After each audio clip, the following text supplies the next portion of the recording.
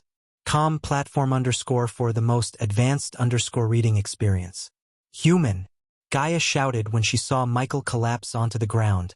On the other hand, the fire demon's golden eyes turned pitch black. Away! Eladir raised his hand at the fire giant.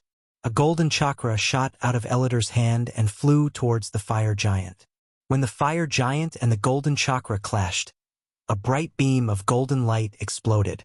Their eyes were made to close by the brightness. When they opened their eyes, the fire giant along with the crimson-red chakra on the ground and the typhoon disappeared. Gaia finally fell to the ground. The moment she hit the ground, she rushed towards Michael. She slid through the mud and splinters to reach him. She picked up his head and put it on her lap. Nightmare landed beside him with his 2 eyes welled up with tears. He's not breathing. Gaia shook his body.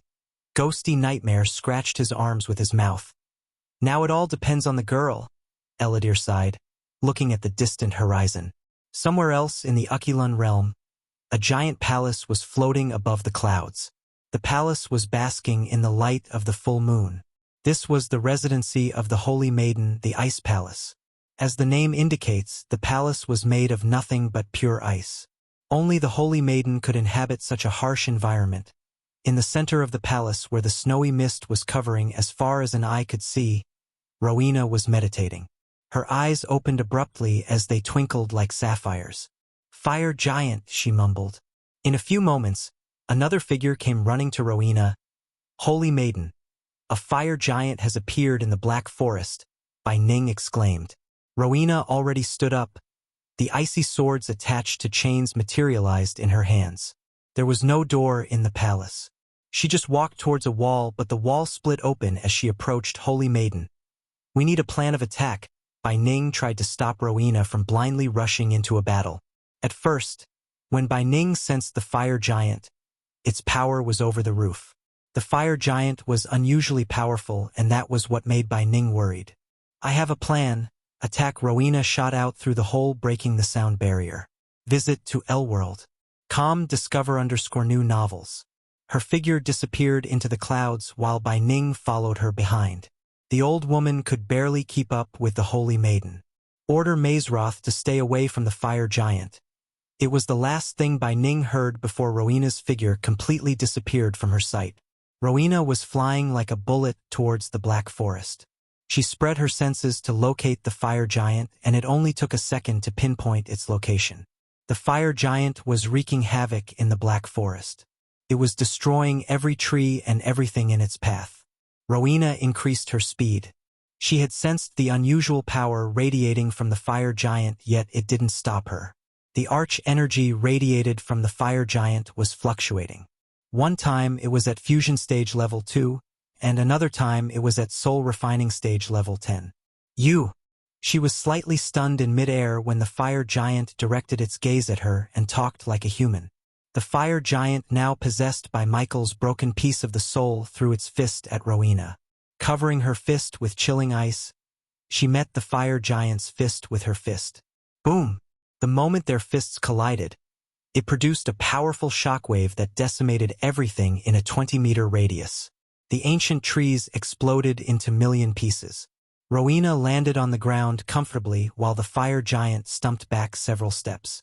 Rowena cracked her knuckles. The fire growled angrily before steadying itself. There was at least 10 meters distance between them. For a few seconds, neither of them made a single move as they just stared at each other. Regardless of her puny form, the fire giant did not dare to underestimate her. After all, the soul piece posing the fire giant was part of Michael and inherited his intellect. Therefore, instead of rushing into the battle like Big Dumb, it looked around, planning in its mind. In Rowena's mind, she had gone through hundreds of scenarios of their battle. Although she won the battle in many of the scenarios, she still didn't underestimate the fire giant because of two reasons. First, she had no clear idea about the fire giant's abilities. Of course, she studied about the fire giant, but something told her that this fire giant was different from the ones she read about. The second reason, the energy being radiated from the fire giant wasn't purely arch energy. It was something much more powerful. Try the Elworld. Platform_ for the most advanced reading experience. After several moments of staring at each other, they finally started to run toward each other. From the distance, Victoria and Edith were looking at the fire giant along with all the other students. Every single one was woken up by the sound and came to the balcony to witness the battle. Unfortunately, they could only see the head of the fire giant but not Rowena due to the physical forms. "Let's dance!" With a battle cry, Rowena jumped into the air, raising her fist.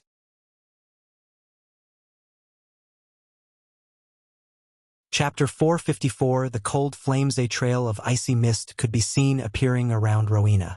On the opposite, the fire giant left a trail of blazing fire. It was not only the fight between Rowena and the fire giant but also the battle of ice and fire. The frost blades disappeared from her hand as she threw her fist to meet the fire giant's fist. Boom! The shockwave shot out from the collision of their fist destroyed everything around them. The fire giant was pushed back several feet, but Rowena remained still. She cracked her knuckles and then her neck, just like Michael. Something is controlling the fire giant, Rowena mumbled. The oversize of the fire giant put the third persona at a disadvantage. To harm Rowena, it needed to land a hit on her, but before the giant could raise his fist, she could hit the giant several times. Therefore, the third persona changed the battle tactic. Just like before, the fire giant moved toward Rowena, seeming not to have any battle plan. Rowena remained still, waiting for the fire giant to punch her. However, when she was waiting for the fist, a beam of light shot out of its eye. Rowena was caught off guard by the sudden beam of fire. It was so quick, lightning quick. Many students watching the giant from the castle didn't even see the beam of fire. They only witnessed a sudden flash of light. The fire giant stared at the cloud of smoke and the crater created by the beam of fire. The scorching hot beam turned everything into ashes. Gradually, the mist cleared. The fire giant was stunned as it could see Rowena's figure in the mist. The blue robes she wore were burnt to a crisp by the flame despite the protection runes placed on them. This time, pure frosty ice materialized on her body, forming an armor. The prophecy standing in her office. Kayla was witnessing the fight through the window. "We have entered the age of darkness." She recalled the words Wulfric spoke a couple of months ago. Headmistress Gilrine entered the room. "I placed the talismans you gave me around the forest," Kayla sighed. "Make sure no one ventures into the Black Forest. From now on, the Black Forest is forbidden for everyone, including the staff," she said without moving her eyes from the fire giant. Visit Elworld. COM for a better reading experience. Headmistress Gilrine had a bewildered look on his face. He scratched the back of his head. "You can spit out what's in your mind, Gilrine. Why aren't we deploying our forces to Black Forest, Headmistress? Our forces can subdue the fire giant without destroying the forest. The forces in play are beyond the mortals, Gilrine. Our forces are nothing before them." Gilrine nodded without uttering any word. He trusted the headmaster and headmistress with his life. Whatever decision they made, he knew it would be the best. Frost storm on the battlefield. Rowena raised her hand, casting a chantless spell. The Black Forest became darker as the storm clouds blanketed the moon and her dazzling light. The students gasped in shock. Storm was an understatement. The howling wind and the size of the tornado arose, connecting the ground and the sky, frightened every single one. Even Victoria was stunned by the sight of the storm in the Black Forest. The tornado swirled towards the fire giant. Oh, The fire giant breathed fire into the icy tornado. The dance between ice and fire created a phenomenon no one had ever seen. Kayala, who knew the storm was created by the Holy Maiden, felt a chill. She knew the spell could destroy an entire city within a few minutes. Even a spell like that caliber couldn't kill the fire giant. Rowena shot into the tornado, and the moment she reached the tornado swirled faster and faster, and the power of the first storm multiplied by several folds. She pushed away the fire coming from the giant's mouth. Little by little, the frost storm moved towards the fire giant through the stream of fire. "Arctic arrows!" she shouted in her mind as hundreds of 6-foot arrows shot out from the tornado like bullets. The fire giant raised its hand to defend its eyes from the arrows. Step by step, the fire giant moved back. "Arde!" The fire giant screamed, but the scream was not of pain. It was a shout of anger. Try the Elworld. COM platform for the most advanced reading experience. Boom! All of a sudden, the fire giant punched the tornado. Rowena's body was thrown into the swirling force. Before she could steady herself, the fire giant embraced the tornado. The fire giant tightened the embrace as the tornado began to form cracks. "Annoying bug," Rowena heard the fire giant speak to her in a demonic voice. Slowly, the tornado turned darker and darker. The white frost took a turn to the opposite and transformed to pitch black. Rowena raised her hand, trying to move the tornado forward while dispelling the dark energy invading her spell. Her nose bled as her skin became pale as a paper. Holy Maiden, by Ning, who was witnessing the battle from a secluded room in Mazeroth, murmured under her breath. She could see the dark energy weakening Holy Maiden's energy. It felt as though the fire giant was drawing the blackness around it to get stronger. She could vaguely see unknown dark energy being absorbed by the fire giant from the sky itself. Rowena stopped powering the tornado. Within a few moments, the stormy clouds perished from the night sky. Yet again the full moon showered the ground with her light. Unexpectedly, when the light was shone on the fire giant, it grew weaker.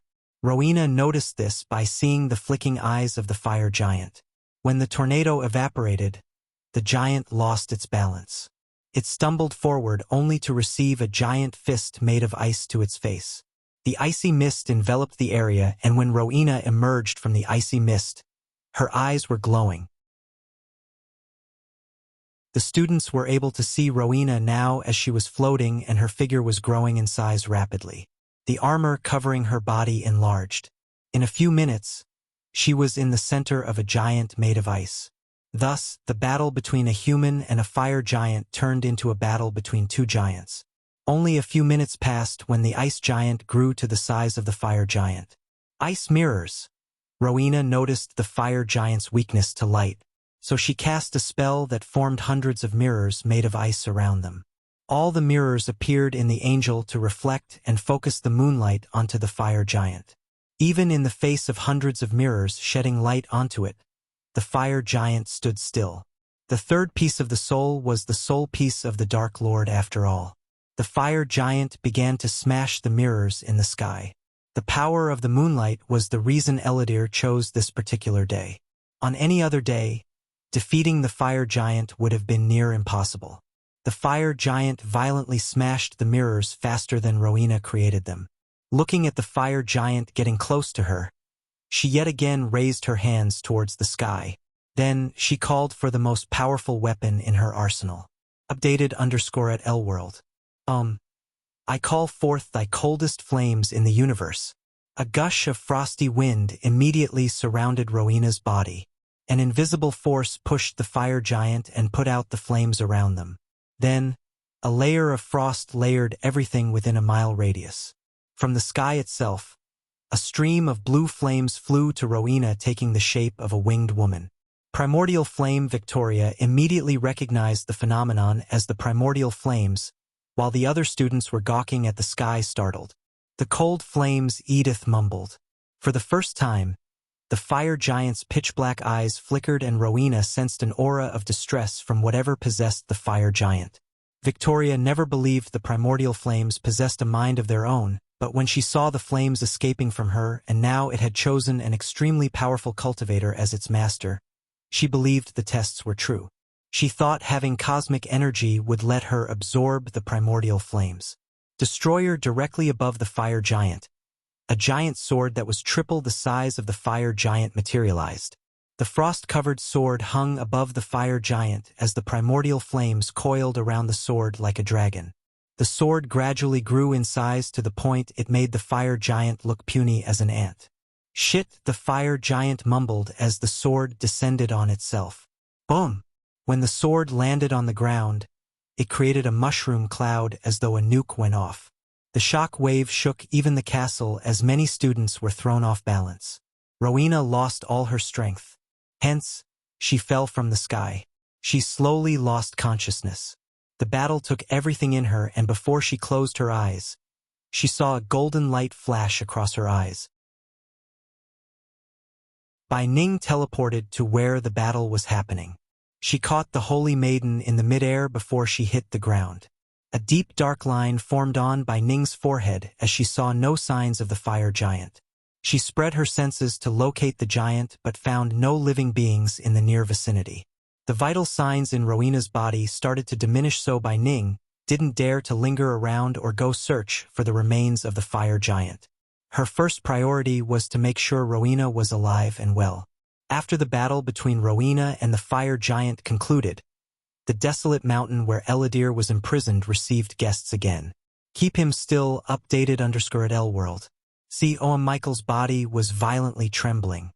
Gaia's clothes were drenched in the blood gushing out of Michael's mouth, ears, nose, and eyes. The fire giant was lying beside him badly mutilated. His hands and lower half were missing. They were evaporated by the cold flames. Eladir was quick enough to save the fire giant before the cold flames destroyed the soul piece. He never expected Rowena to possess a primordial flame. Each piece of the soul was connected. Because the cold flames damaged one piece of the soul, the others resigning within Michael began to respond to it. One piece couldn't survive without the other. Therefore, the other soul pieces tried to leave his body. In simple words, he was dying, and he would die unless Eladir put his soul back together again.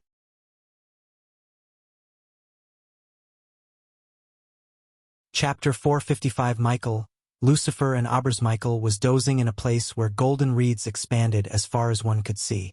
A golden ray of light shone down, piercing through his eyelids. His eyes, as well as the tip of his index finger, slightly moved. He couldn't open his eyes with ease, as it felt as though his eyelids were glued together. Little by little, his consciousness returned to him. The darkness before him slowly shifted towards a golden light. Everything that happened before he lost consciousness returned to him. The last thing he remembered was the face of Gaia. The memories abruptly awakened him. Suddenly the breath of life returned to him as he sat up. As far as he could see, there was nothing but golden reeds. Is this heaven? He thought in his mind while getting back to his feet. He tried to summon the system, except there was no sign of the system within him. I wish, a kind voice sounded from behind. Michael turned back in a flash to see a black-robed youngster who wore a gentle smile on his face. Aubr's, the one standing in front of him, was none other than Aubr's. Michael and Aubr's looked alike, except Michael's current self was more mature, tall, and muscular. Aubr's smiled. Beautiful, isn't it? Aubr's looked around the golden reeds. What's happening? Michael stepped towards Aubr's and joined him in the sightseeing. Countless questions wreaking havoc in his mind. Where am I? What is this place? How am I seeing Aubr's? Why does this feel so real? Is this a dream?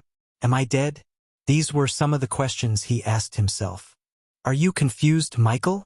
When I learned we are the same person, I was confused too. Aubr's spoke in a calm manner. But I made peace with you, we became one, and we were one until you chose to become the Dark Lord. We didn't make that choice, it was made for us. Otherwise, we wouldn't be here, would we? Visit L-World. COM for a better_reading experience. It was extremely difficult for Michael to accept that Aubr's and he were the same person. It didn't feel that way. Until you make peace, we will remain as pieces, Aubr's said as he read Michael's thoughts. Peace? Peace with what? Asked Michael. He turned his head to see Aubr's still looking at the ocean of golden reeds in front of them. You and I are the same. The moment these words escaped Aubr's mouth, the golden scenery lost all of its lusters. Everything became dark and gloomy. Following the change in the scary, the familiar demonic voice echoed through the golden reed fields. Fool! They both turned back to see Lucifer, in his complete form enveloped in a shroud of dark smoke and crimson-red eyes emerging from the ground beneath. Unlike Michael and Aubr's, Lucifer stood almost towering 8 feet tall. Lucifer, the last piece of our soul. Aubr's introduced Lucifer to Michael as though Michael did not know him. Finally we meet face to face. Michael, Lucifer's eyes flared up in red flames. I am confused as fuck. We are supposed to be the same person, yet it feels nothing like that, Michael sighed as he tried to make sense of the situation. System. Michael called out the system in his mind. Don't bother. The system cannot help you. It's probably sick of you two losers, Lucifer growled. We received such a powerful weapon, and yet, we are still getting our ass handed over to us by puny humans. You are unworthy of such power. Lucifer completely ignored Aubr's and vented his anger at Michael. He then dashed at Michael and punched him. Arg! The punch landed on Michael because Lucifer was too fast. However, when he punched Michael, he shouted, and so did Michael and Aubr's. We are the same, Aubr's groaned.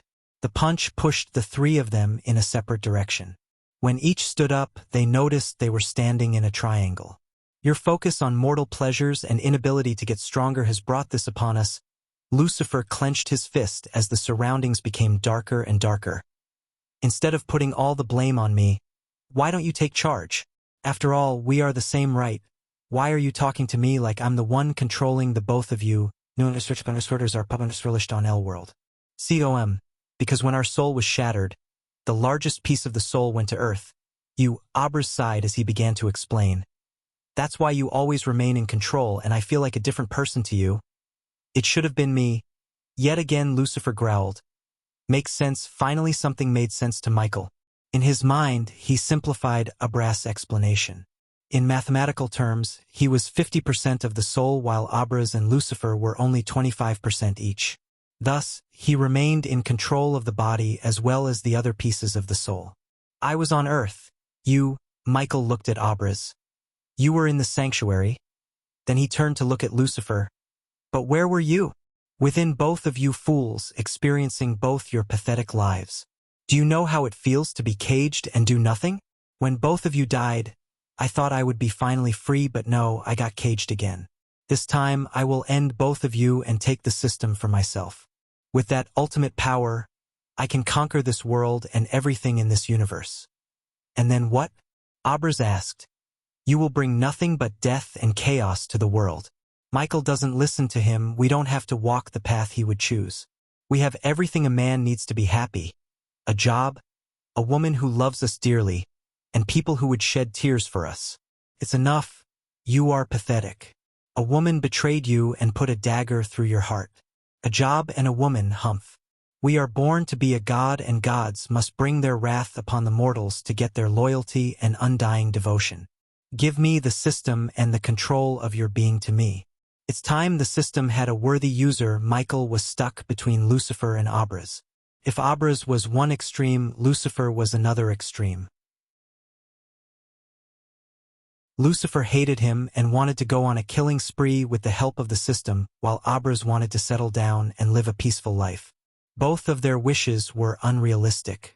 You wasted the system's potential. We were supposed to be the overpowered god walking among mortals. But you chose to indulge yourself in mere mortal pleasures, care for humans, and recruit weaklings as your subordinates. Gods don't need subordinates. Gods don't need plans. Gods don't need alliances. We only need power, and you are too weak to get stronger. Lucifer walked towards Michael step by step. Our old enemies are getting stronger by the day. New powerful enemies are emerging from the darkest corners. You being cautious, making alliances, and living a fake life as ghost will only let us get killed. Surrender yourselves to me. No, Abras stepped forward. If you listen to him, he will turn us into everything and prove the Sky Hall and the Guardians are right. Leave everything behind you, Michael. We can live peacefully in a corner of this world. The system can hide us. We can be normal. For the first time in our lives, we can have a family. This imbecile! Lucifer lunged at Abras, and before either of them could react, Lucifer punched Abras in the chest. Yet again the trio was sent flying like kites in the storm. Michael felt an excruciating pain in his chest, but no blood came out of him. We are not killers and bringer of darkness, Michael, Abras groaned as he picked himself to his feet. We are not a weakling and a beta like him, Lucifer shouted from the other side. Stuck between the both of them, Michael just closed his eyes. The words they spoke to him flashed across his mind once again. When he opened his eyes, the darkness disappeared as the golden luster came back to the scenery. New_chap_ters are pub_lished on L world. You are both right and wrong. Michael let out a deep breath. Lucifer, you are right when you said I'm not using the system to its full potential. You are right when you said living a fake life as ghost will only get us killed.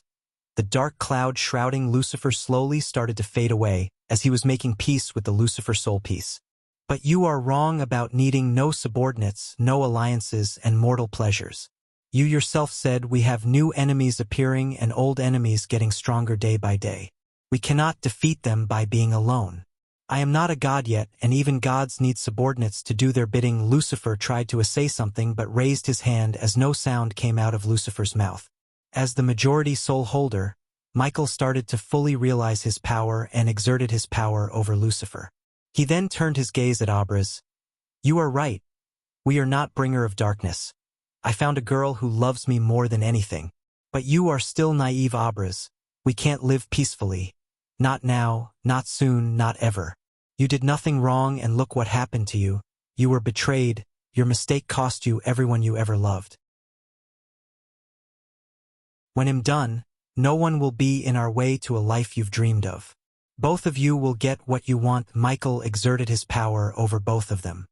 He raised his arms at both of them as a powerful force pulled Lucifer and Abras towards Michael. If we don't come to peace with each other, neither of us will live long to get anything we want. I only want a peaceful life. Abras was the first to speak. The gentle smile on his face returned and he looked to be at peace. I want our enemies to suffer, this world to fall on its knees before us and everything we desire. Lucifer's tone was more demanding rather than requesting. It made sense, after all, he was more of a maniac and devilish. We are the same. No more broken pieces. We are Michael. We are Abras. We are the Dark Lord. Michael screamed at the sky. His voice became the mix of Abras and Lucifer. Soon, the cloud shrouding Lucifer abandoned him and began to envelop Michael. We are one this time, both Lucifer and Abras said in unison. The very next moment, Lucifer and Abras turned into an orb of light and flew straight into Michael. Human Michael, please wake up. Don't leave me. Ghosty, ghosty. Michael heard the voices of Gaia and Nightmare in the distance. Arg, back on the desolate mountain where Elodie was caged, Michael sat up. Human. Gaia's scream nearly broke his eardrum and her hug broke his rib cage. Elodie squatted before him before putting his hand on Michael's shoulder. You did it. Your soul is now whole again. Try the L world. COM platform _ for the most advanced _ reading experience.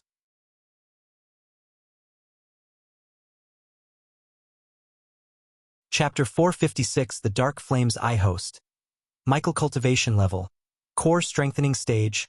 Level 6 Experience Points. 0/600.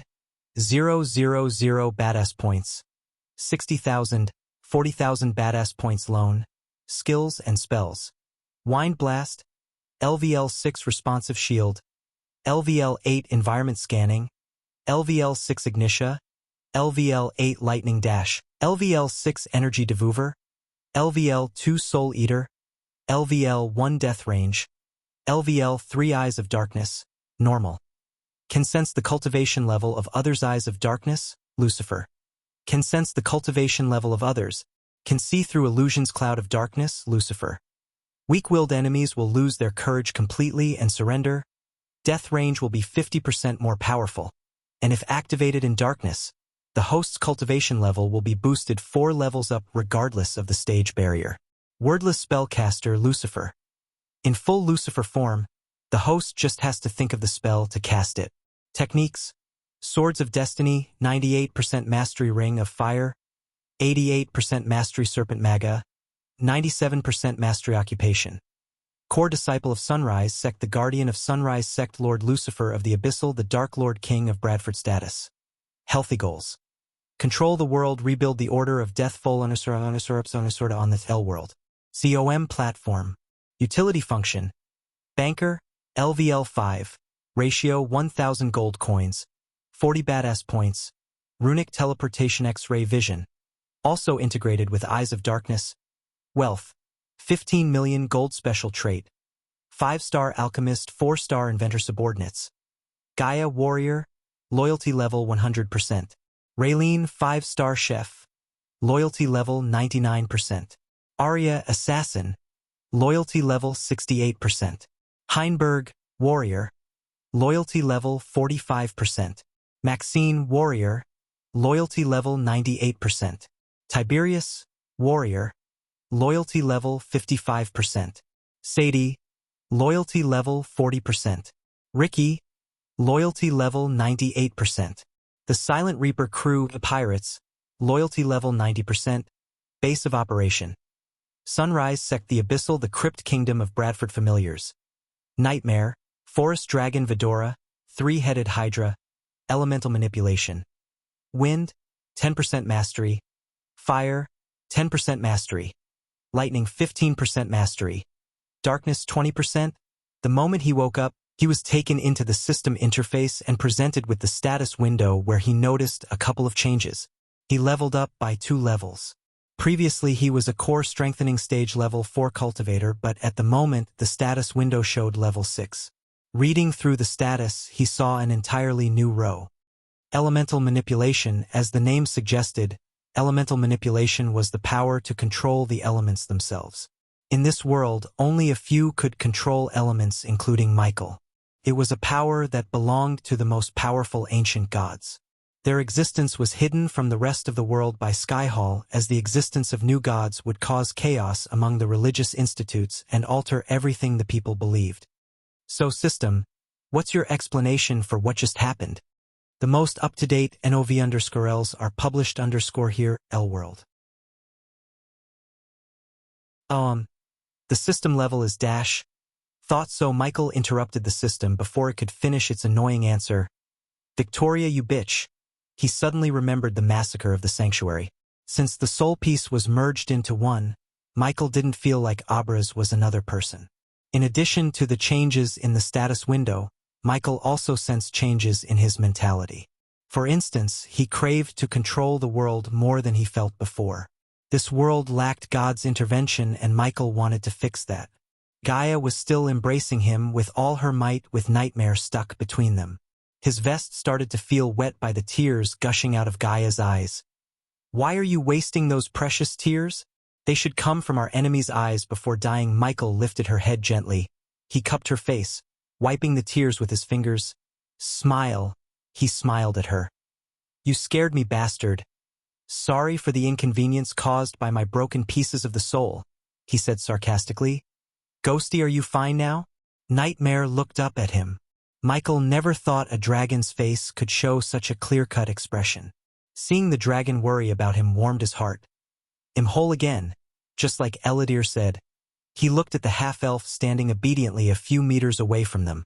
Michael let go of Gaia and Nightmare to thank Eladir. You served me well, Eladir. I will grant you a wish for what you did, ask, as he said to Eladir. Michael exerted his power over the surroundings to make everything darker. The storm clouds blanketed the sun according to his will. I wish to serve you as your subordinate and accompany you in your journey to make this world better, my lord. Eladir knelt on his one knee, lowering his head. Darkness is not evil, it's portrayed as evil. Remember, Eladir, darkness does not always equate to evil. Just as light does not always bring good, said Michael.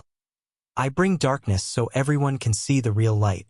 Anything better than the current world will be a paradise, and I will transform this world into a paradise opposite to Skyhall's and Guardian Guild's vision. Michael saw the concern in Eladir's eyes. It was obvious to Michael. He wasn't willing to serve him because of loyalty, but to try to deviate Michael from transforming the world into a realm of darkness which was seen by Qinjiu in the future. Does the host wish to accept Eladir as a subordinate? Yes, Michael accepted Eladir as his subordinate to see his 42% loyalty. He didn't mind the low loyalty level, as he knew better than to expect 100% loyalty from an ancient elf who he knew only for a couple of days. Rise, Michael gestured at Eladir as he stood up. We should get out of here. Gaia wanted to ask more about how he merged the soul pieces, but before that, she wanted to leave this pocket dimension. Otherwise, someone might notice him missing and start investigating. I'm not done yet, calmly said Michael, huh? Give me the teleportation scroll. I want the primordial flame. The latest Saudis are on to L-World. COM website. Since Michael merged his soul with the third piece, the battle between Rowena and the fire giant that was controlled by him replayed in his mind. He was stunned by the power of the primordial flame. Coincidence or not, he was presented with a rare opportunity to acquire a primordial flame to himself through Professor Lane. Gaia saw the resolve in his eyes and realized there was no use in arguing with him. Therefore, she took out the parchment from her space ring with a flick of her wrist. Michael didn't open the scroll but threw it at Eladir. You're coming with us? Said Michael. It took Eladir a couple of minutes to make changes to the scroll to teleport 4 instead of 2. Surprisingly, the location of the destination was relatively closer to the gateway to this pocket dimension. Here you go, my lord. Eladir now started to address Michael as my lord instead of Lucifer as he used to. Although Eladir sensed an aura of a god when he first met him, it had never been as strong as the aura he released after the ritual. He couldn't get himself to address Lucifer by his name. Michael passed the scroll to Gaia as she sent a sliver of arch energy into the scroll. The scroll began to glow brighter and brighter, and in a blink of an eye, a golden light enveloped them. After being teleported away from the pocket dimension, they noticed that they were back in the Black Forest. Before the four of them was a minor fallen tree in an overcast morass marked the entrance to the dungeon. Beyond the fallen tree lies a modest, clammy room. It's covered in dead vermin, ash, and moss. Eladir conjured a bright orb of light to light the path before them. The bright light revealed the rusted weapons racks and opened crates, wasted and ravaged by time itself. As they went further through the dungeon, the pathway split into two paths. Michael retrieved 2 drones from the system storage and sent one to explore each path. The path on his right had countless traps installed. But the drone activated none of them because the traps were not designed to sense arch energy. Whoever built the dungeon placed a void array and never expected one to use arch energy inside the dungeon. Several minutes later, the drone reached the end of the path where there was nothing but a dead end. Left, Michael entered the path on his left. Its twisted trail leads past long-lost rooms and tombs. Everything was cleaned up, and there was nothing valuable that attracted Michael's attention. Since the drone was exploring ahead of them and sending live feed, Michael knew the path and traps in place. They avoided the usual pressure traps and tripwires by floating above the ground. As they traveled further and further, they began to notice countless broken skeletons on the ground. Moreover, there were bloodstains on the walls and the ceiling above them. Is it me, or do they look fresh? Gaia pointed at the bloodstains on the wall. The smell is also fresh. Nightmare took a whiff of the air and said. They cautiously proceeded onwards, deeper into the dungeon's expanse. Despite the various passages opened up to them, Michael led them through the correct one thanks to the drones. The various passages all looked so similar as this whole place was a maze. They eventually made it to what is likely the end. Only a ground filled with skeletons, broken limbs, and dead bodies could be seen between them and a single room at the end of the hall. Eladir sensed countless runes all around, somehow untouched by time and the elements. Gaia, on the other hand, waved her hand as the remains of skeleton soldiers floated towards them from the ground. She inspected the deep cuts on their bones as well as the scorched marks that almost burned the bones to ashes. The primordial flame, her inspection was abruptly interrupted by the words that came out of Michael's mouth. The drone he sent to explore the room at the end of the hall was destroyed the moment it entered the room, but not before sending him a millisecond feed of the room where he saw something magnificent: pitch-black flames. The flames, their beauty was beyond any words. They danced in the air as though they were waiting for someone to be partnered with. It was weird of him to feel like the flames were calling for him. Someone's been here recently. Someone powerful. Eladir frowned after seeing the countless limbs of mountain trolls lying around. Defeating one mountain troll without using arch energy was extremely difficult, if not impossible. But whoever ventured into the dungeon before they slaughtered so many. The only explanation Eladir could come up with was either they used arch energy or something much more powerful, because there was no way one could survive this dungeon without cultivation power. Maybe the Holy Maiden? Asked Gaia. Whoever it is, we will meet them soon, Michael said before slowly floating towards the room to claim the primordial flame to himself. The source of this chapter, L-World. COM.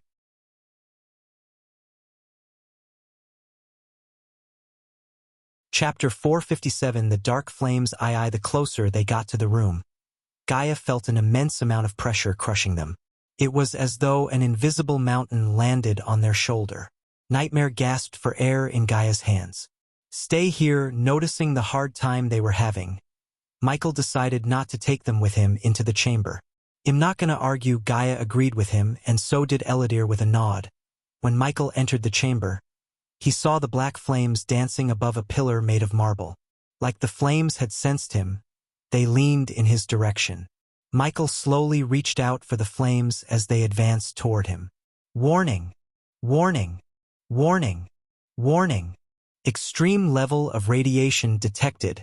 The system went crazy in his head. He ignored all the red warning poppings that were blocking his sight. As he was getting closer to the black flames, the warnings and the shoutings of the system vanished. Does the host wish to absorb the dark flames? The system asked when he was just a few inches away from the flames. Yes, Michael touched the flames, and the moment the flame and his fingers met, a wave of energy surged over him, wave after wave. The flames seeped through his hand into his very being. He felt like he was being struck by thousands of lightning bolts simultaneously. But instead of pain, it was a feeling of comfort. Absorbing the dark flame, activating the energy devourer. Experience points converted 50,000. Experience points converted 100,000. You can find the rest of this intent on the L World COM platform. Experience points converted 70,000. The energy devourer continued to transform the excess energy into experience points.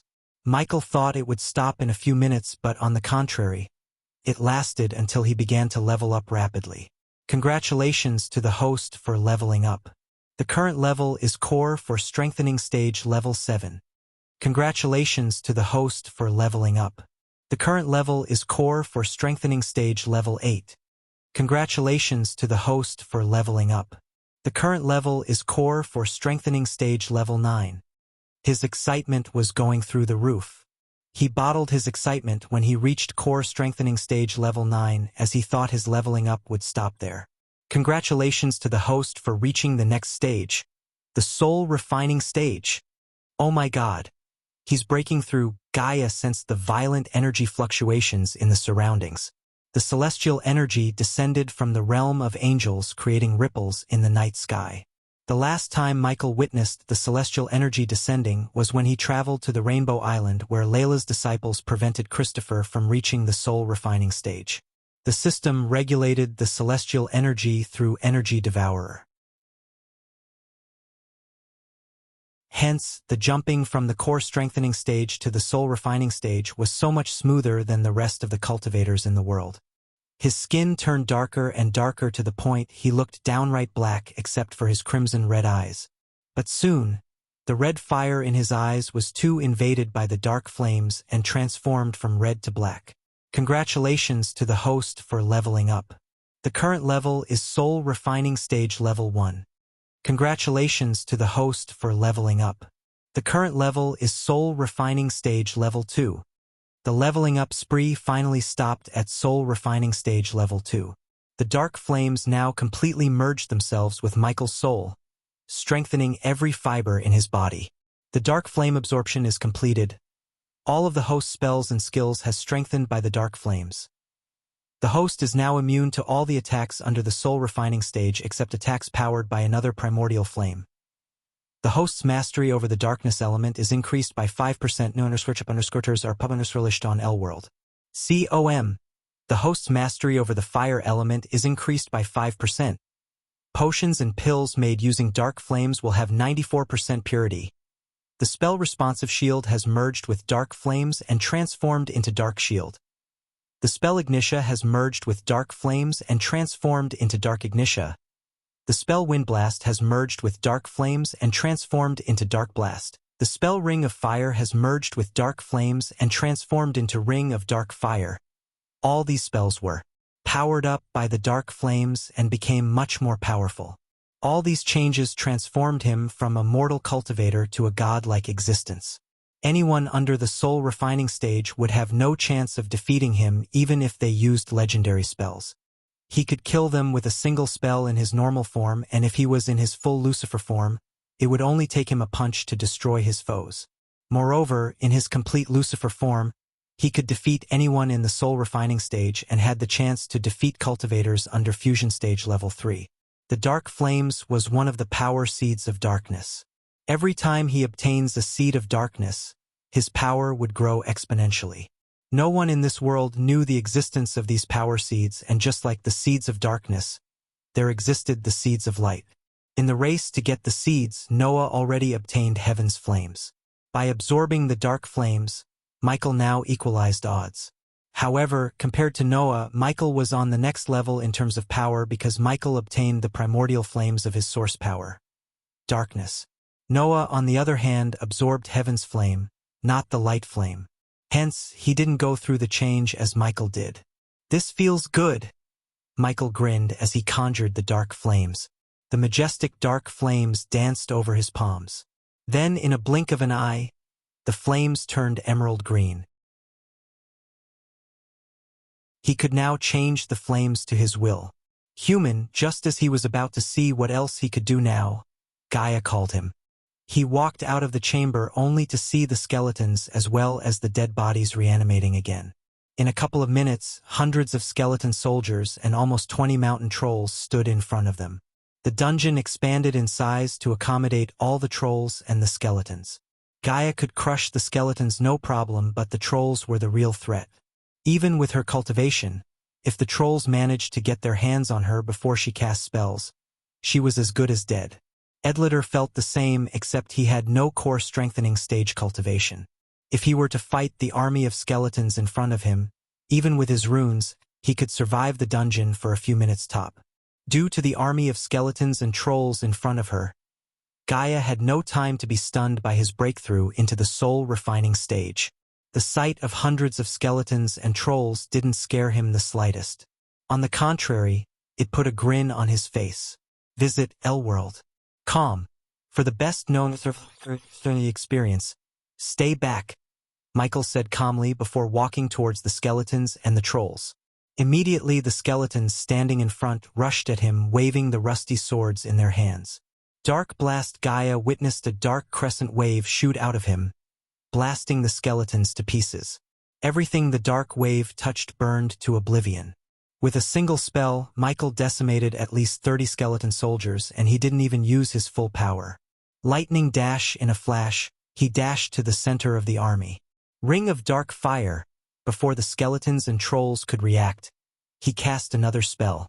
A circle of dark flames shot out of him, scorching everything around him in a 5-meter radius. It didn't stop at that, as the ring continued to send towering waves of dark flames. The flames burnt the trolls to ash like dried sticks. Unfortunately, these skeletons and trolls had no arch energy in them. Otherwise, he would have earned enough experience points to level up yet again. Still, Michael wasn't disappointed. They proved to be good dummies to test his evolved spells. The display of his power left Ellidir in a daze. Each of his spells had the power to rival the most powerful legendary spells. They were not as fancy as some, but deadlier than most. In a few minutes, he had burnt almost 200 skeletons and 20 trolls. The most powerful spell in his arsenal turned out to be Ignitia. Merged with dark flames, the golden lightning bolts turned into bolts of black lightning. Each bolt blasted through the skeletons and burst open the trolls' heads into red mist as though they were melons. Half of the army had been reduced to ashes. At this point, Gaia wasn't even surprised by his power. Now time for my full form. Michael willed the system to equip his Lucifer armor. Activate Cloud of Darkness as well as Eyes of Darkness, which flared up in black due to the dark flames instead of crimson red. The dungeon fell dark all of a sudden. The remaining skeletons and the trolls rushed at him mindlessly. They had no strategy or fear, as they were just animated corpses that had a single purpose: killing the intruders. Death ranged. The dungeon became darker as Ellidir noticed a black circle expand from him, wrapping everything in its path. Ring of Dark Fire. This time, when he cast the spell, the dungeon trembled. The ring of dark flames was more violent, like surging tsunami waves. Ellidir and Gaia heard unearthly vibrations as well as sensed the energy pulsating in the dungeon. Boom! One single wave, only one single wave. Every skeleton and troll was reduced to nothingness. Not even ashes remained after the dark flames brushed past them. Visit Elworld. OM for a better _user experience. This is my true power, Michael mumbled under his breath. Even he was startled by his own power. Thinking that he only used 20% of his power and didn't enhance the spell further with celestial energy made him feel sorry for his enemies. Ghosty is scary. Nightmare's eyes went wide open. In the corner of his little heart, a sliver of fear emerged, just like Ellidir.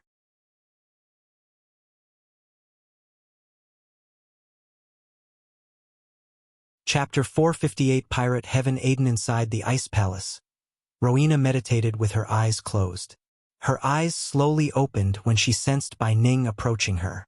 Bai Ning waved her hand as the mist shrouding the room faded away, revealing the empty room built of cold ice. Holy Maiden, Bai Ning approached Rowena.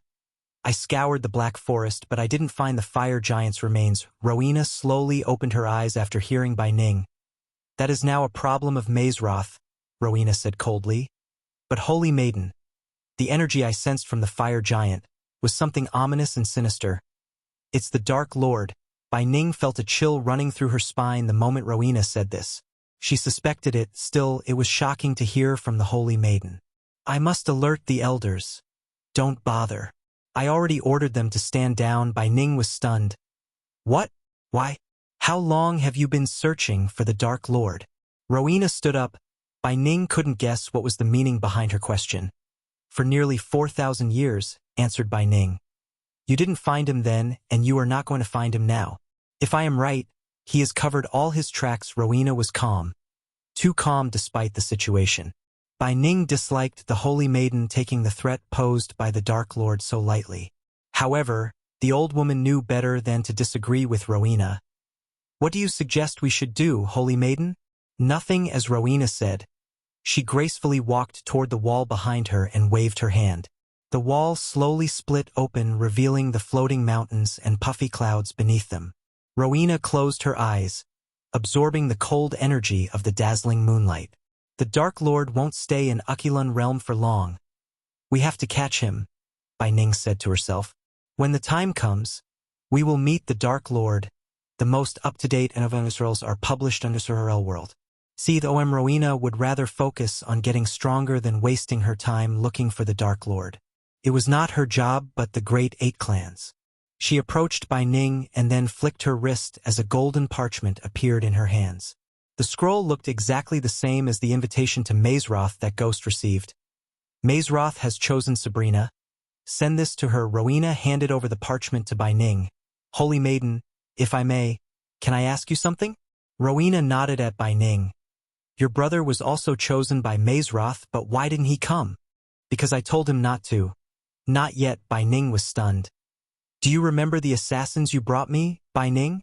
Bai Ning began to sweat under her robes despite the chillness of the room. An oblivious spell was cast on them. Oblivious spell? Bai Ning's brows arched up. The oblivious spell was created by Qin Jiu herself. This spell could only be cast by someone from Skyhall. Almost 4,000 years ago, Qin Jiu invented the spell to forget about the Dark Lord. It was way before Qin Jiu mustered the courage to fight back. After she escaped from the future, she desperately wanted to erase the memories of the Dark Lord. Those memories were beyond horrible. With her 3 best friends' help, she created Oblivious, which could erase someone's memories in part or as a whole. However, when she realized the risk of using such a spell, she made sure that only someone from Skyhall could cast the spell. Before disappearing from Aquilan realm, Wulfric used the Oblivious spell on Eladir, erasing all of Eladir's memories of Wulfric as well as those who participated in the ritual. Yes, you know what this means, right? Asked Rowena as Bai Ning felt the room becoming colder and colder. The Holy Maiden's eyes flickered with cold killing intent. Someone from Skyhall. Cast it. Each word of these words could barely escape her mouth. Just by thinking about the possibility that someone inside Skyhall may have targeted the Holy Maiden's family rendered her body a living statue. She could not even breathe looking at the Holy Maiden. You wouldn't happen to know who might be this traitor, would you? Rowena placed her hand on Bai Ning's shoulder as the old woman's entire body froze for a moment. Holy Maiden. I want everything about everyone in Skyhall. You have a week. When Rowena took her arm off of Bai Ning's shoulder, the ice layer covering the old woman's body vanished into thin air. Yes, Holy Maiden, Bai Ning shuddered. The old woman bowed deeply in fear, and when she was about to turn back and leave, Rowena called her again. New novel _orders are published here. Elworld. Com Bai Ning, Holy Maiden. Not a single word about this to anyone. Rowena's words were colder than usual. They made the old woman shiver. I swear on my life, Holy Maiden, I won't speak of this to anyone. After Bai Ning left the room, Rowena waved her hand as the wall sealed close. Whoever you are, you dug your own grave. Rowena's killing intent rose through the roof. More than anything in this world, Rowena loved her family the most. The elders of Skyhall advised her to cut the ties with her family as a holy maiden should, but Rowena outright refused it. She would destroy anyone who dared to threaten the safety of her family, even if that someone belonged to the Skyhall. For Rowena, her family mattered more than the Skyhall or the elders. Cast on the eastern side of a southern continent, the town of Aden was home to pirates led by one of the 3 pirate lords, Gibby's Blackmane Jet. This town wasn't built by an island by accident, as it had spiritual significance, which was of great importance to the pirates of Aden and its success despite the myth that pirates didn't give any importance to spiritual well-being. The town itself looked hideous and striking at the same time, with its willow-wood rooftops, redwood walls, and white, sandy beaches. The main attraction was the lighthouse, which was built 21 years ago and designed by the elves. The pirate population in Aden grew to over 2,000 residents, quickly outnumbering the 100 or so original law-abiding citizens. This once port city belonged to the Royal Navy of Ar, had quickly grown lawless and became an exciting mecca for criminals, escapees, former slaves, and mercenaries. In simple words, Aden was the safe haven for all the pirates in the southern continent, where they lived as freemen doing whatever they wanted to plunder whoever they wanted. The sea was calm under the morning sun. Everything was going on as usual in Aden. Some pirates were sunbathing after drinking a little too much rum, and some pirates were making their way to the nearby tavern to drink rum after vomiting because they had drunk too much rum. No matter where one turned, they could see the pirates drinking, pissing, and having sex wherever they want, as though they had no idea of privacy or shame. The place was completely lawless, but for the pirates, this place was their republic where the freemen reigned. Among the drunk pirates, only one remained steady. This pirate was barely 4 feet tall, and one would hardly recognize him as a pirate instead of as a kid. Finally, they are here. This little pirate was none other than Shorty. He was sent to Aden as a scout with a few others who were lying God knows where, fully drunk. Hey look!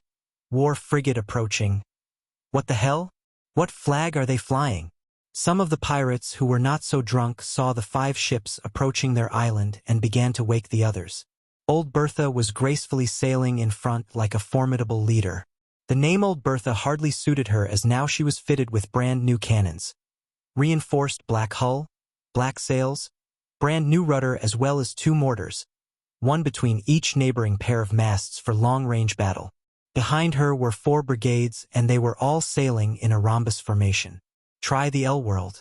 COM platform _ for the most advanced _ reading experience. Ding! Ding! Ding!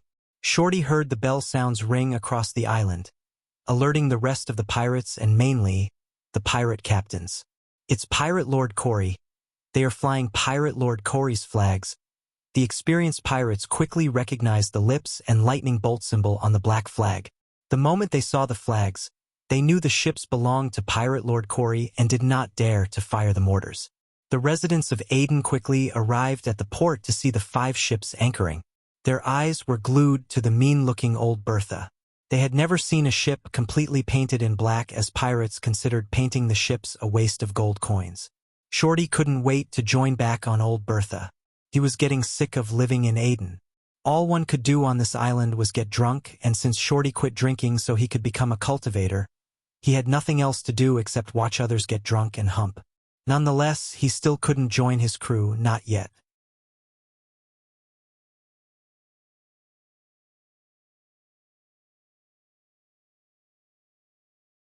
Chapter 459. Become Lord Lucifer's Pirate Lord. After they entered the castle grounds, Gibson noticed barrels of rum, hay dummies, and cannons being repaired by pirates. Unlike outside the castle gates, the pirates inside were doing some kind of chores instead of being drunk and lying on the sandy ground. There were at least 50 archers atop the castle walls, all glancing at them. If they were to make a single wrong move, hundreds of arrows would riddle their bodies in a blink of an eye. Even if the archers had bad aim, they had the advantage of height. In addition to the archers, several groups of pirates sat in groups around campfires. These groups were the pirate version of patrolling soldiers. While Gibson was counting the pirates, Tiberius looked at the holes and remnants of cannon blasts in the castle walls. He could guess how many siege battles these castle walls must have gone through before submitting to the pirates. In Tiberius' mind, the pirates were wasting the island's potential by just treating it as their one super big tavern.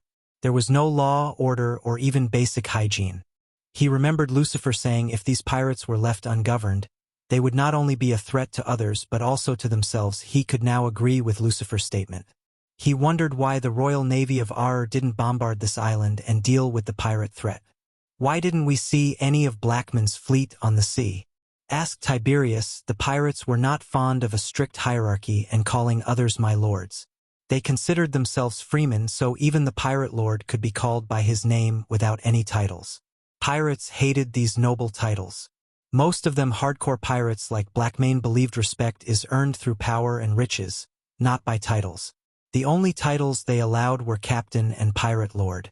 But the title captain gave no immunity to the captain as the title king would. If the crew became unhappy with their captain, they would throw the captain off the board or hang him or her in a heartbeat.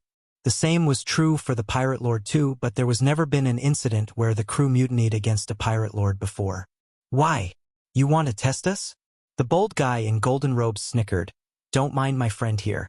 He's being a bitch because his ship is under repair and couldn't go plunder as he wants. The female pirate chuckled to calm both of these men before either of them started a fight. We don't usually anchor our fleet in Aden, friend. As they say, don't put all your eggs into one basket. Tiberius agreed with the pirate woman as they walked past several pirates rolling barrels after barrels into a cabin. Just the smell permeating from those barrels was enough to make their taste buds savor the sweetness of the rum within. So Vance is still plundering only the ships that carry rum? Pirate Lord Corey asked the red-haired pirate. Of course. Isn't that genius, Pirate Lord Corey?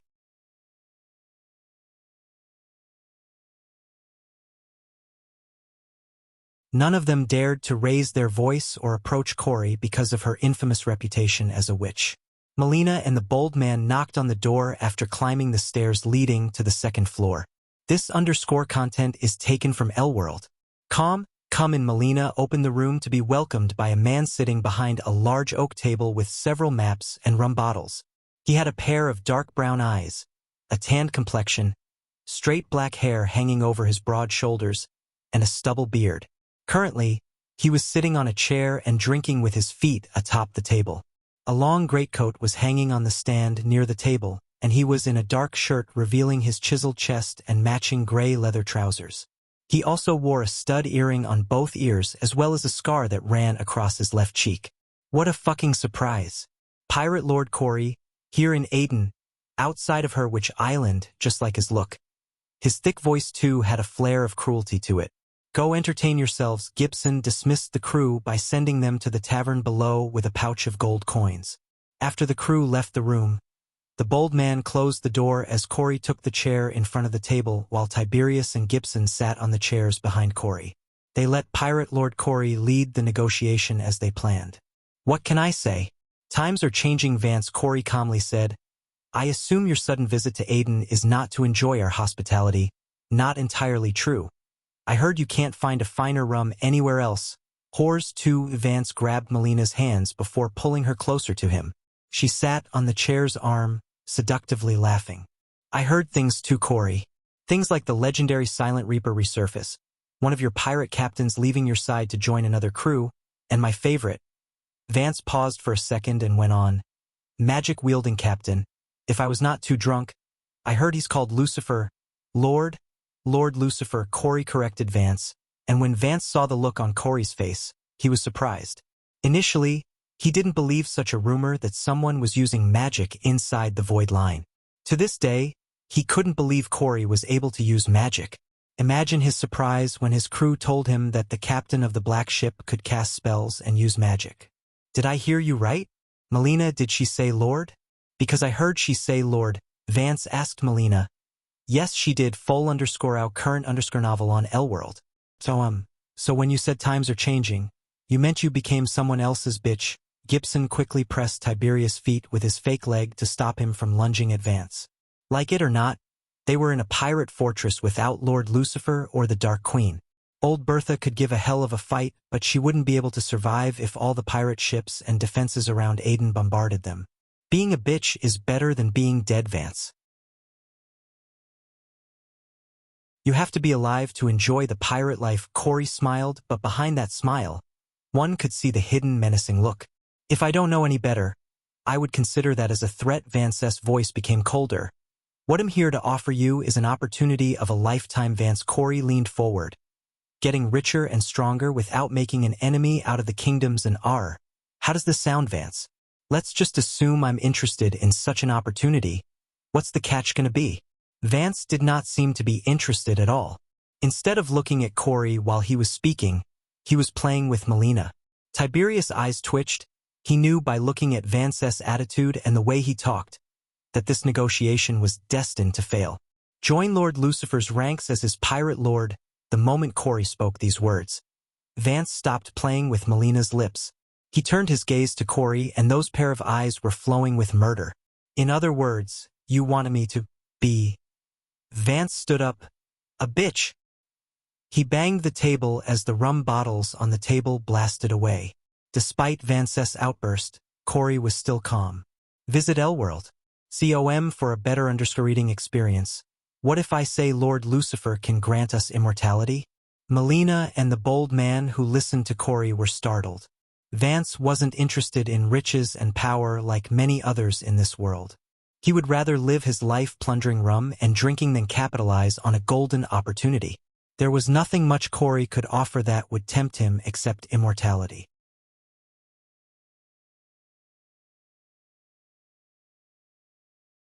Chapter 460. The Almighty Sunrise Sect. That shit doesn't work for us. Your sales pitch would have worked on those freaks who call themselves cultivators. Vance snickered. Sigh. Corey sighed. It seems like you need a demonstration. Vance saw Corey close her eyes. Subconsciously, he took a step back from the table. Corey felt the crystal pendant on her neck warming up. The warmth slowly spread through every being in her body. Crystal dagger. She opened her eyes abruptly, raising her hand at Vance. Melina and the bald man immediately jumped in front of Vance to defend, though they were too late. They only felt a gush of wind blow past their faces. Fuck! Vance stumbled back as a blue dagger floated in the air just an inch away from right between his eyes. He shuddered, and without his control, he started to sweat under his shirt. Melina and the bald man's faces lost all color and became pale. Melina's hands on her rapier were shaking. This had heard about cultivators casting spells and using magic, but this was the first time they had witnessed it in real life. They couldn't stop themselves from shivering. The dagger was still hovering in the air, radiating a chilling aura. Arg fuck, Vance growled when he tried to grab the dagger. The dagger's cold surface burned his palm. This is just a taste of power. Lord Lucifer blessed me with. Vance. In front of him, we are powerless and insignificant as ants. Imagine the possibilities of having such powers, Vance. We can be much more than pirate lords. Corey put her hand down as the dagger vanished into thin air.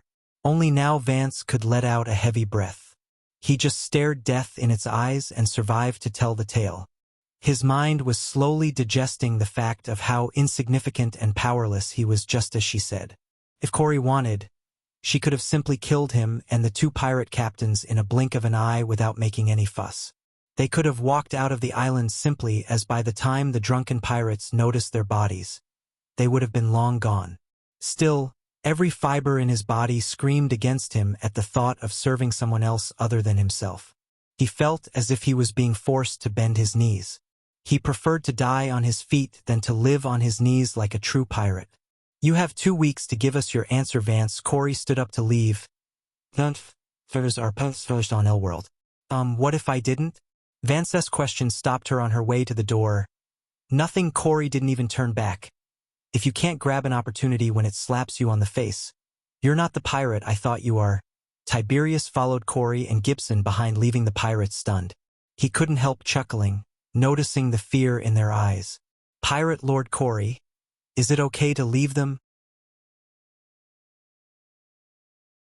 You know, they might blabber, Gibson asked as they were climbing down the stair. They should. Corey smiled. Everything went according to Lord Lucifer's plan. Gibson wasn't surprised by her words, and neither was Tiberius. They both knew that Lucifer was as cunning as he was powerful. Those pirates should be grateful they didn't come here. Tiberius calmly said. The they he meant were Lucifer and Dark Queen. I've yet to see someone live after saying no to him. The trio left Aden after staying for a day. Shorty handed over all the information he gathered in Aden to Gibson, which was then transferred to Maxine. Old Bertha started her voyage searching for Black Mane, the last pirate lord. The Broad River sect of Kingdom Kethin was a beautiful castle surrounded by majestic gardens and fountains magically created out of the crystal blue lake surrounding the sect. The sect looked very impressive despite having stood for over 500 years. Many buildings were being built and the existing buildings were getting repaired. The major construction work was on the main castle. It was believed that the magnificent fountain in the middle of the sect's park had healing and beautifying properties. The most up-to-date NOV_Ls are published here L-World. The sect had an average reputation under the previous sect leader Matthias. However, the new sect leader Ella raised the reputation of the sect to one of the best in Kethin after merging the Broad River sect with the famous Sunrise sect of Rivertown. Many nobles in Kethin and the fellow sects tried to destroy the Broad River sect by fanning the flames between Ella and Matthias during the inner conflict. However, the civil war soon came to an end when the majority of the students and elders sided with Ella to merge with the Sunrise sect and Matthias was burnt to death by the bandits. The sect was still investigating Matthias' death to apprehend the bandits who killed him, except many believed it was Ella who killed Matthias with the help of Ghost, the rising star of Rivertown who now held the title of king on top of many. The name Sunrise sect was hanging on the gateway instead of their previous name Broad River sect.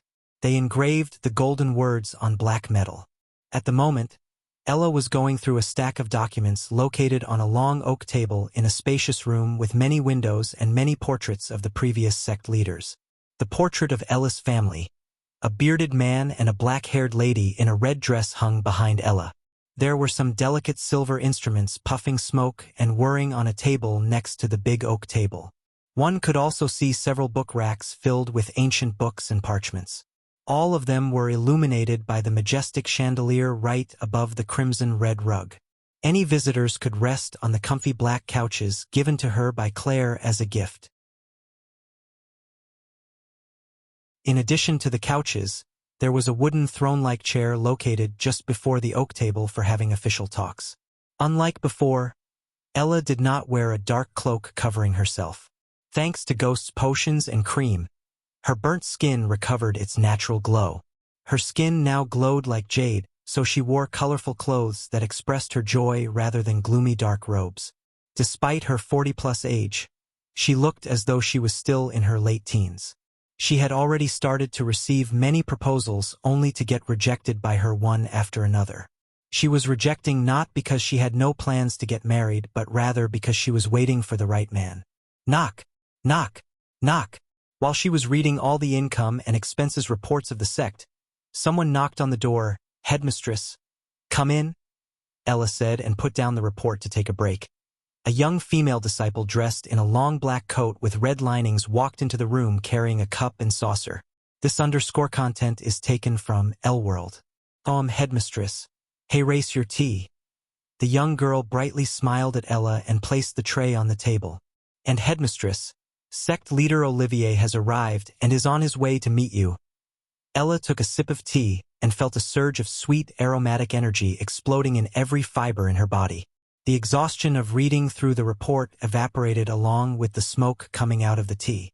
She took a deep breath as the tasting buds in her tongue had a small party. Headmistress? The young girl chuckled, silently looking at Ella's expression. Oh yeah, Olivier, good. This time I had a little chat with him. You can go now, Peggy. The young girl bowed, and when the girl reached the door, Ella stopped her. Peggy, Hades is reopening today. Tell Master Ricky to book a table for 2-inch just by thinking of Hades. Ella's mouth started drooling.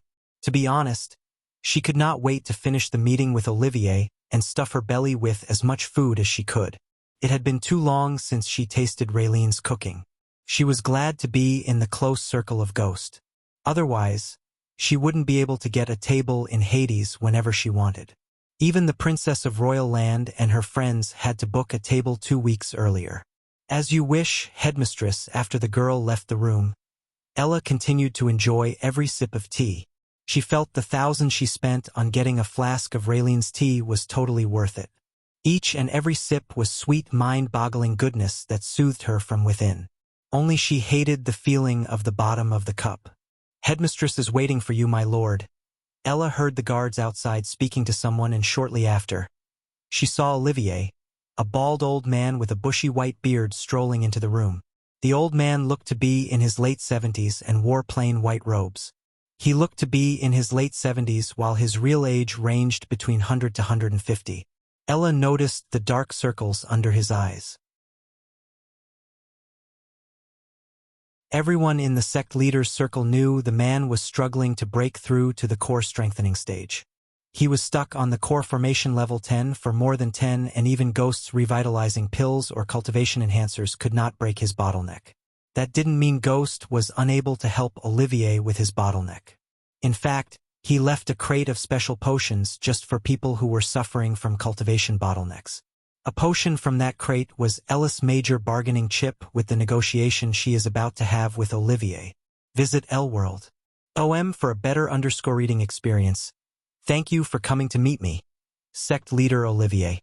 Please take a seat. Ella gestured at Olivier to take a seat.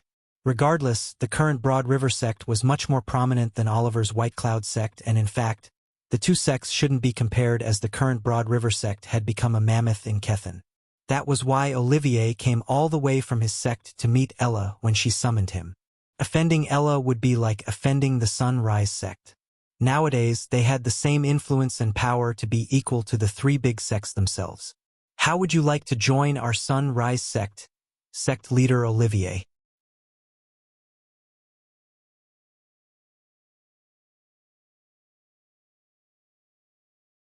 Chapter 461. Takeovers. Elon and Azair were yet to recover from the Hydra's outcry.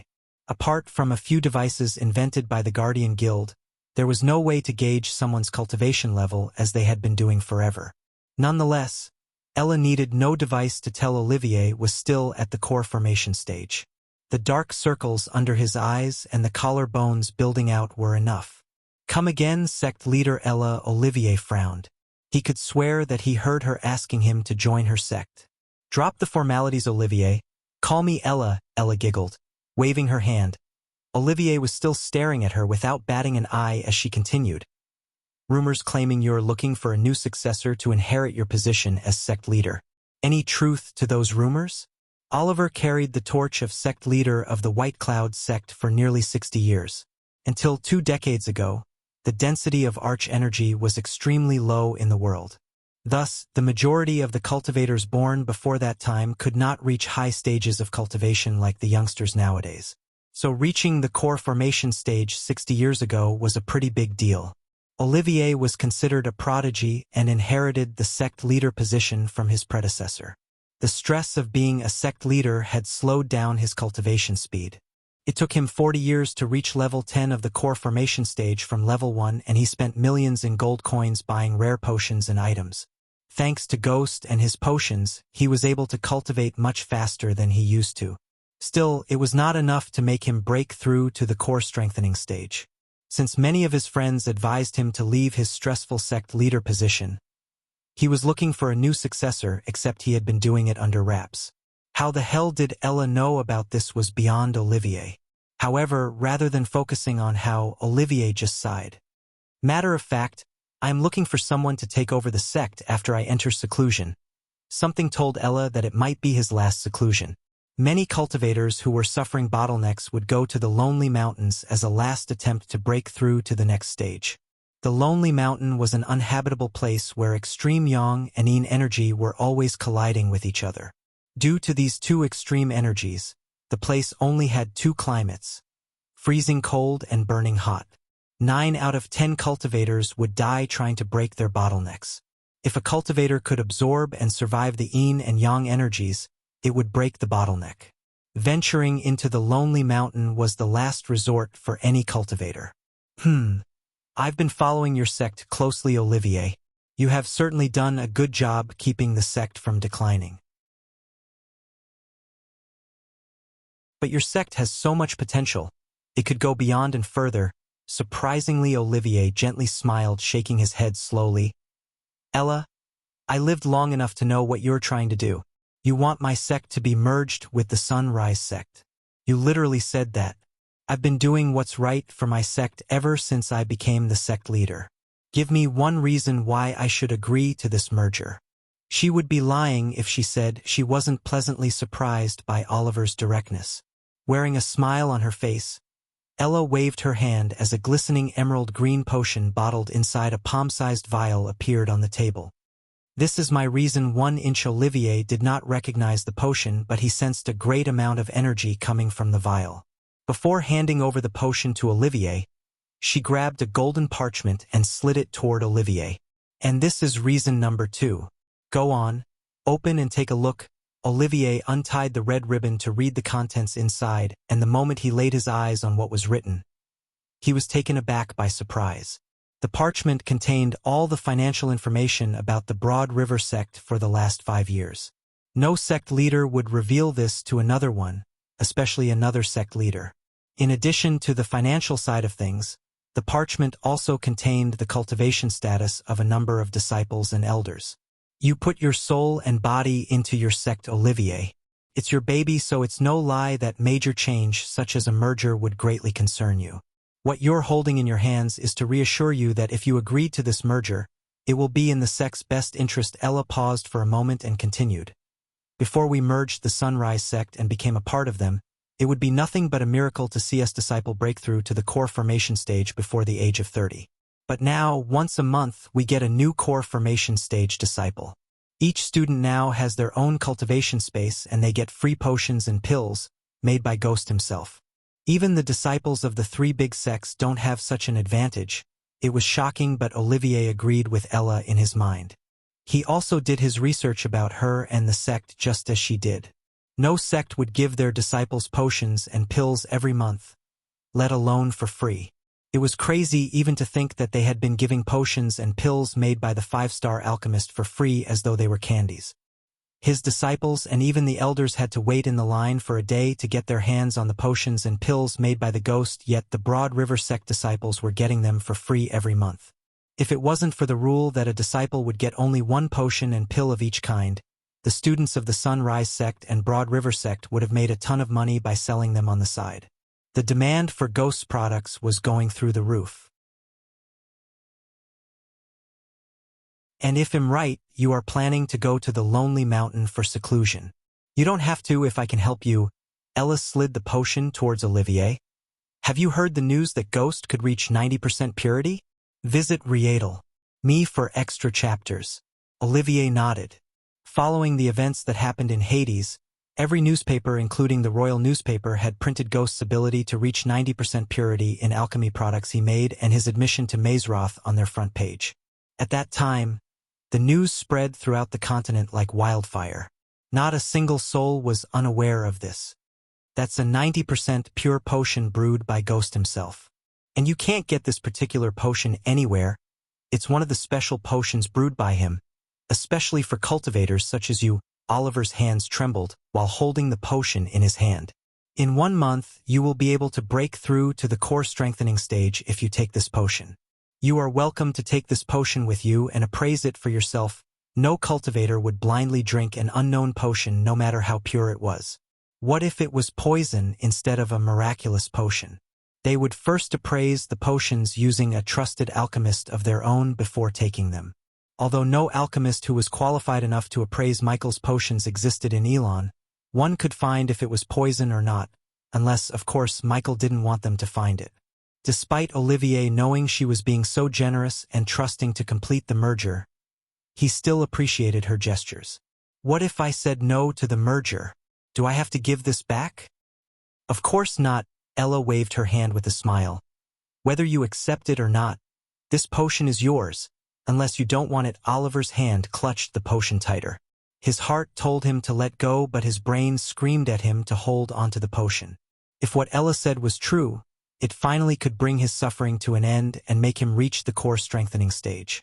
As I said, your sect is your child and every parent would want what's best for their child. Don't think that if you agree to the merger, you will be sacked. You will still be the head of your sect who makes all the major decisions. Only your title would change from sect leader to headmaster. Olivier took a deep breath. I've served my sect long enough, Ella. It's time for me to step down and a young one to take over the sect. Ella's eyes twitched after she heard him. She refused to believe after everything she offered to convince him the old coot wasn't agreeing to the merger. Luckily, what she heard next put a smile on her face. However, I will take a week's time and think about this merger. It's a big decision nonetheless. I will make one last decision that might lead my sect into a golden age before I leave my position. Olivier shook Ella's hands and left the room with the potion. It was a sign that he would get the sect's affairs in order before agreeing to the merger. 2 sects down, 3 more to go, Ella grinned. The Sunrise sect took over not 1 but 3 sects in total, and with Oliver's sect, the number would be 4. Ella was leading the takeovers in front. She was a ruthless negotiator and a leader. That was why Michael chose her to take over the sect instead of Claire. Not to be mistaken, Claire was a great leader, but she was not as ruthless as Ella. For instance, if Olivier chose not to accept the merger, Claire would have accepted his choice. On the other hand, Ella would have incited a civil war inside his sect first, and then, she would have killed him and replaced him with someone who would do her bidding. Just as Lucifer's influence was expanding throughout the southern continent, Ghost's power slowly grew in Elon through the Sunrise sect. The 3 big sects had already noticed the power scale changing in the continent, and sooner or later, one of them would make a move to stop the Sunrise sect from swallowing the small sects and become one major power that could rival them in every aspect.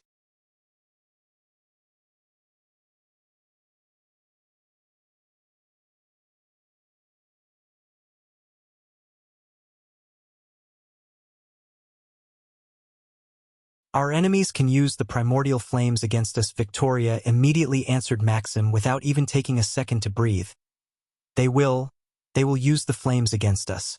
That is why we must secure them for ourselves before our foes. Each failure teaches us a lesson. Learn from your failures. Yes, Sir. Victoria placed her hand on her chest and declared, Have you found someone worthy of you in Mazeroth? Asked Maxim. No, father, she shook her head. Maxim looked at Victoria for a moment and then disappeared, leaving Valeria with the 2 girls. Edith finally let out a deep breath and felt her muscles loosen up. Rise, my daughter. Valeria's gentle voice swept over Victoria. There was nothing but love and kindness in her eyes. She looked and acted like the embodiment of compassion. Victoria stood up, revealing a delicate smile. Your father and I have picked 2 young men who might be worthy to take your hands in marriage, Victoria. If you have no one in your heart, you can select either of them and you won't be disappointed. Mother Victoria growled. I don't want to get married. No, dear. Marriage is important. To you and to our kingdom. Your father has given you the freedom to pick a groom for yourself. He has been very patient in this matter, but you know about your father. He is not a patient man. Victoria could only sigh. To be honest, she did not want to marry, but she was unable to disagree with her father too. She had been telling them she will find a man who is worthy of her, yet she barely even tried to. But how could I marry someone I don't even know? Every man I met till now is weaker and inferior to me in every aspect. I married your father without knowing him, honey, and that's the best decision I've ever made. You can't keep avoiding this matter, saying they are weak and inferior to you. No one can or will be stronger than you, Victoria. You have the cosmic energy running in your veins. I think the young men we found might be the best fit for you. They are stronger than you, but they are not weak either. If they had cosmic energy, I have no doubt they will be just as strong as you or stronger. Victoria was momentarily stunned by the last few words that came out of her mother's mouth. She creased her brows, refusing to believe that not 1 but 2 men existed who could be stronger than her. Granted, she had cosmic energy, but even before absorbing cosmic energy, her cultivation speed and the purity of the energy in her body shook the entire Azer continent. She was deemed a once-in-lifetime prodigy, and many even compared her to the Hunt family prodigy. Who are they? Edith's curiosity got the better of her. Both of them hail from the Elon continent. One of them is a guardian. Our contacts in the Guardian Guild have informed us he is a rising star with unlimited potential. They believe he has reached core formation stage level 10 recently. As Queen Valeria was describing the candidate, Edith's heart started to beat faster and faster. It felt as if her heart was pounding against her chest. He is kind, forgiving, and talented in both alchemy and combat. General Booth has accessed the battles he went through and said he could fight with him toe-to-toe and might even defeat him in a duel. Valeria intentionally teased Victoria without revealing the identity of the young man. She kindled the fire of curiosity within Victoria and rubbed her ego to the point Victoria would travel to Elon to meet both young men and pick one to be her life partner. "Who does this remind you of?" "Valeria chuckled. You," said Victoria. When someone wanted to describe Valeria with few words as possible, they would say the exact thing Valeria said about the young man: kind, forgiving, and talented in both alchemy and combat. Valeria failed to notice a tear rolling out of Edith's eyes. "Do you want to know his name?" Valeria teased Victoria. The young girl nodded her head wordlessly, telling her mother to stop teasing her and reveal his name. Noah Winston. Edith's tears hit the ground as soon as Valeria uttered the name of the man whom Edith was in love with.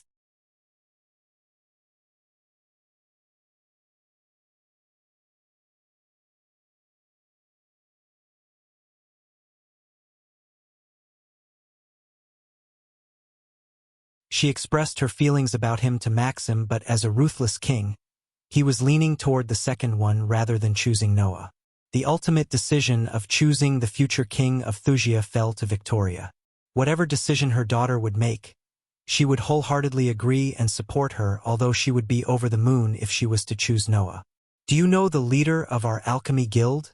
The one Calvin chose?" Valeria asked as Victoria began to recall everything released to the alchemy guild. She was in seclusion when they formed an alchemy guild of their own.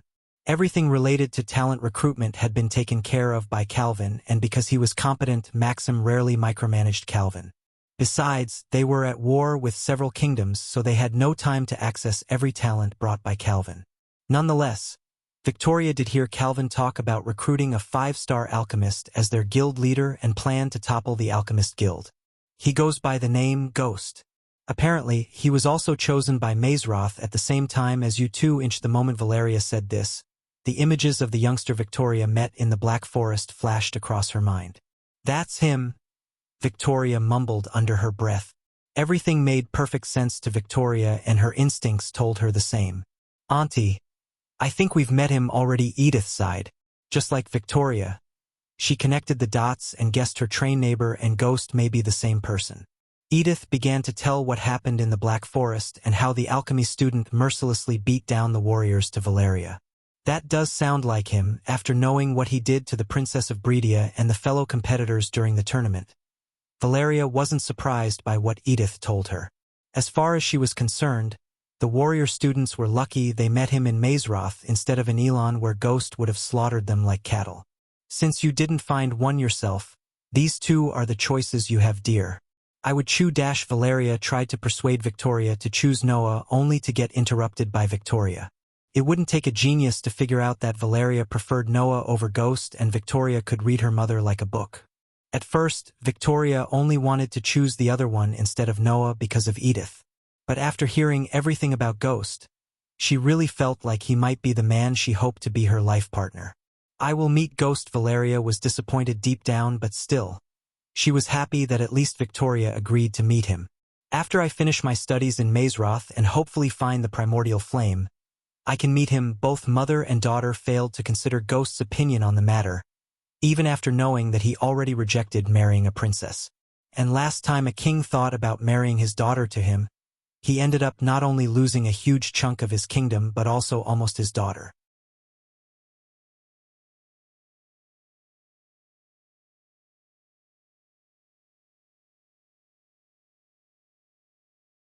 Chapter 464, Picking Up a Fight. The warrior's common room was located in the dungeon, a couple of floors beneath the combat classroom. It was a long, low underground room with rough stone walls and ceiling, from which round, reddish lamps were hanging on chains, giving the light in the room a red and silver tinge. A fire was crackling under an elaborately carved mantelpiece ahead of them, and several figures were silhouetted around it in carved chairs. The common room had lots of low-backed black and dark red button-tufted leather sofas, skulls, and dark wood cupboards. One of the wooden tables had a few daggers and scrolls on it. The walls were decorated with tapestries featuring the adventures of famous warriors ever to live. It had quite a grand atmosphere, but also quite a cold one.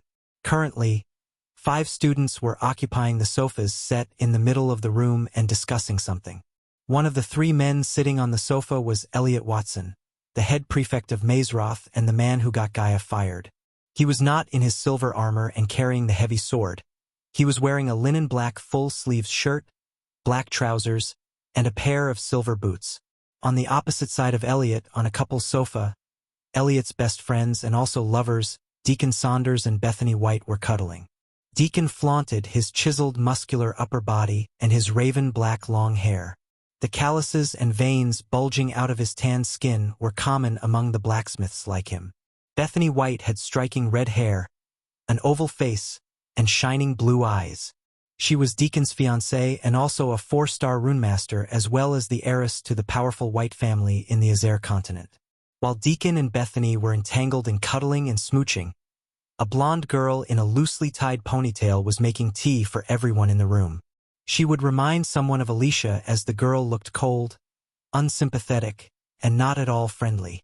The 5th person in the room was Diego Carter, a messy purple-haired young man wearing skinny black leather trousers and a rainbow-colored sparkling jacket.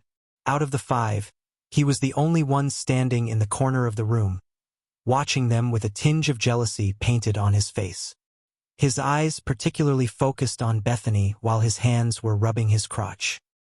He quickly took his hand off of his crotch when one of his minions entered the room. "Oh!" The minion was surprised to see the head prefect in the room. "Hey, Elliot," the minion stuttered. His eyes were desperately searching for Diego until they landed on Diego.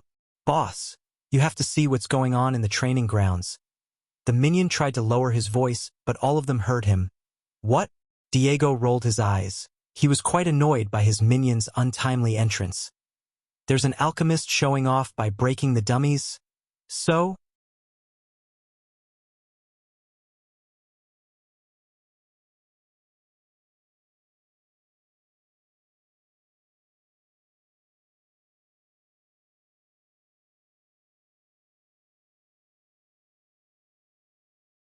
Chapter 465. Sudden Duel. Those who were studying in Mazeroth, since they were little knew about Diego's latest change in behavior and expected trouble.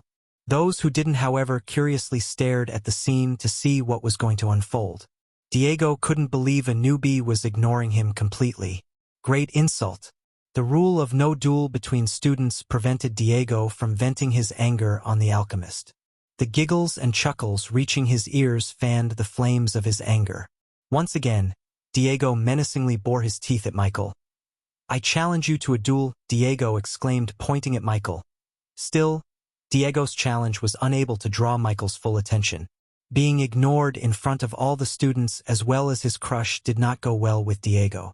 If it wasn't for the rule, Diego would have already cast a spell and initiated the battle. His eyes began to twitch along with his cheeks in overwhelming anger brewing inside. On the other hand, Michael resumed the training as several dummies materialized before him to fight. "Go play with someone else." Michael talked to Diego as though he was talking to a child. Plus, he sounded slightly annoyed by Diego, which made some giggle. "Good. At least now I know your pathetic skills are limited to dummies." "Dummy," Diego snickered as he shot out a bullet of spit onto the ground. He meant it as a sign of hostility, yet Michael remained uncaring. Diego's anger was soaring through the roof. While the tension between Michael and Diego was gradually rising, the combat Professor Steinmeier made an appearance. She gracefully descended from the sky. "What's going on here?" asked Gaia with a frown, looking back and forth at Michael and Diego. When her piercing gaze landed on Diego, her frown darkened. The source of this underscore chapter. L-World. The students became stiff in front of her. Although Diego was on the verge of losing his mind, he was still not crazy enough not to give the respect a professor deserved. Professor Steinmeier, even Gilrine, took the position of standing at ease, as though he was a soldier and she was his general. "Professor, I want to challenge him for a duel," Diego said with gritted teeth. Gaia could literally hear his teeth gnashing against each other. She could have simply said yes as per the plan, but she turned to look at the pile of dummies for a moment. "I assume you did this?" she asked Michael, pretending not to know. Michael responded with a simple nod as she turned her gaze back to Diego. "Let me be clear, you want to have a duel with an alchemist?" The students could hear the amusement in her voice. "If he's not a chicken," Diego growled. He had absolute confidence in his ability. He was after all a prodigy who has yet to lose a duel. With or without arch energy, he would win, at least he thought like that. After hearing Diego, she almost burst into laughter.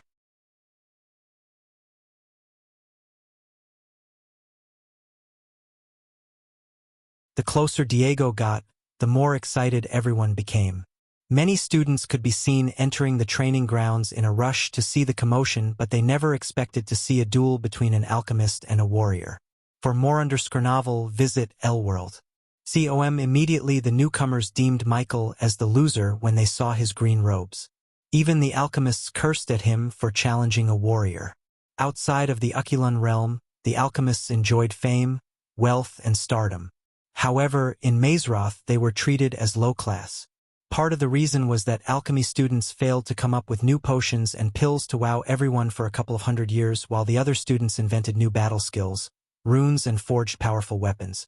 There was also the reason that compared to the other students, Alchemy House contained more subpar talents. They might be prodigies outside, but here, they were considered subpar. Coupled with Professor Lane's cold treatment and constant ridicule, the House of Alchemy had long lost its former glory. When Diego was just arm's reach from Michael, he threw his fist at Michael. Despite Diego's look, his punch was extremely fast and contained enough force to dislocate the jawbone. Just as the fist was a few inches away from his face, Michael easily evaded the punch. Diego was surprised by his speed, yet he quickly threw a punch aiming at Michael's guts. This time was no different than the previous one, as Michael comfortably and very easily evaded the punch by just taking a step sideways.